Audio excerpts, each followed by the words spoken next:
যে মাটি একদিন ছিল মানুষের শেষ আশ্রয়, আজ সেই মাটিও নেই। কবরস্থান পর্যন্ত ডুবে গেছে বন্যার পানিতে। কোথাও দাফনের জায়গা নেই, কোথাও ভেসে যাচ্ছে গবাদি পশুর মরদেহ, আবার কোথাও ছোট্ট শিশুদের কোলে নিয়ে বুক সমান পানি পেরিয়ে নিরাপদ আশ্রয়ের খোঁজে ছুটছেন অসহায় বাবা মা।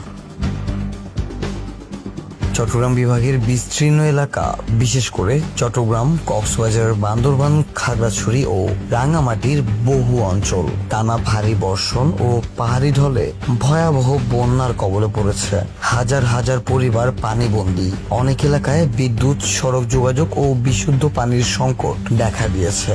উদ্ধার ও ত্রাণ কার্যক্রমে সেনাবাহিনী সহ বিভিন্ন সংস্থা কাজ করছে। শুধু ঘরবাড়িই নয়, পানিতে তলিয়ে গেছে ফসলের মাঠ, মাছের ঘের, খামার ভেসে যাচ্ছে